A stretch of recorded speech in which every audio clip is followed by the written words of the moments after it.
So today is the best day ever. The best day for any project is truss day. One of the first steps to setting trusses is going to be making sure we have the right layout. So we have 3 different kinds of trusses on this one.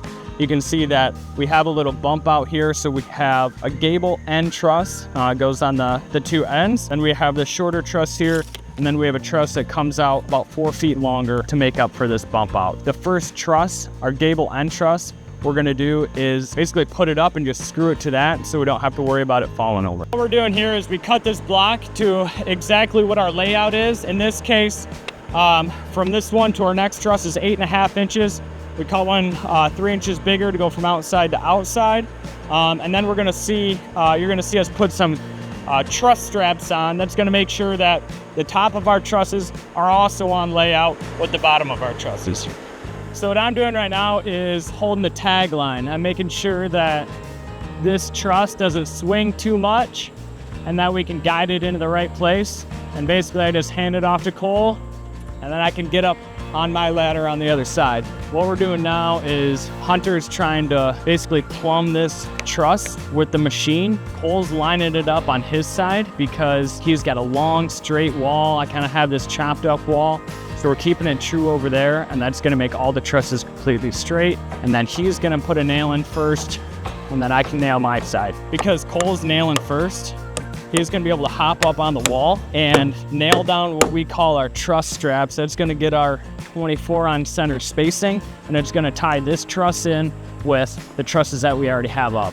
So what I'm standing behind is our diagonal brace. And this is the main structure. This is what holds the trusses together in place, plumb and sturdy.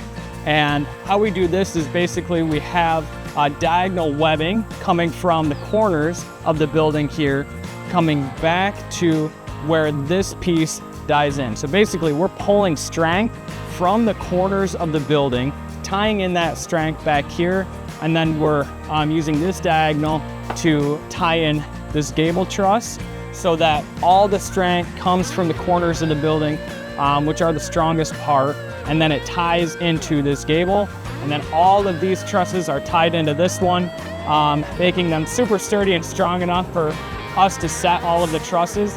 Now when we get down to the other side, we're gonna do the same thing, and that way we make sure that these trusses are really strong. We have a little bit more webbing and rat runs, as we call it, to do once the trusses are up, but this diagonal brace and this diagonal webbing here is the main structure of the trusses.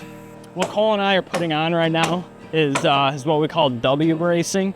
This just helps. This is a temporary brace we put on as we go. You see, we're not done yet. We just got far enough to put on the second one, and it really just helps against wind over time, them moving. Once we put our sheeting on, the sheeting acts as this W bracing. It actually has a lot more shear strength than this 2x6, but it's just one of the steps that you got to take to make sure none of this falls over. So we just put the last truss on here for this garage, and you can see that it looks a little bit different. This is called the gable truss, and the reason that these we have these vertical 2x4s here as opposed to the rest of our trusses is because when we go to nail on our exterior sheeting that you can see on the walls below us, a lot of that backing that makes the OSB, the sheeting, a lot stronger, and it also gives us more nailer for our siding that we put up here. Now, a lot of people will sheet and do the overhang on the gable on the ground. We've done that before. This not doing it on the ground takes a little bit longer, but it allows us to be a little bit more precise. So we like it that way. Yeah, trusses are up, looking good.